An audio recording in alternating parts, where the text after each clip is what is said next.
გახსოვთ პირველი ბანერი რაც დაწერეთ? როგორ არ მახსოვს? რა ეწერა? სოლიდარობას უცხადებ ახალგაზრდებს. როგორც დღითი დღე მიდიოდა და აზრი მომდიოდა, იმ აზრებს წერდი ბანერებით და გამომქონდა და ზუსტად დაემთხვა.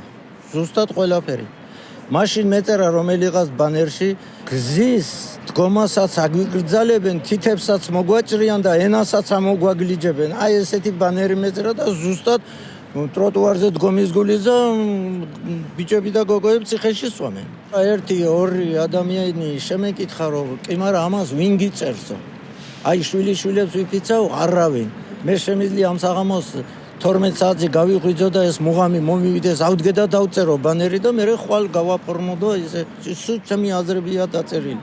უბანეროდ რომ მოვდიოდი ზოგი მეუბნება და გურამ უბანეროდ შენ არ ვარ გიხარო. მე მეტით ვერაფრით ვერ გამოვხატავ პროტესტს. მე ვამბობ, პირშიც ვიტყვი, ყველას ვეტყვი, ხელსაც მოუწერ. მითხრა ჩემ ნათესავებმაც, ახლობლებმაც, ოღონდ ეს არ თქვაო და სხვა ყველაფერი რა მეუთხარია.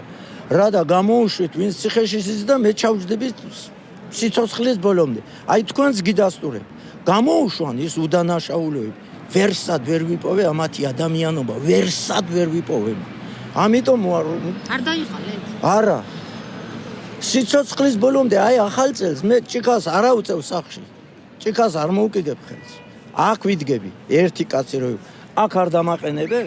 იქ არა ტროტუარზე არ ვდგები, აქ დავდგები, აი აქ დავდგები.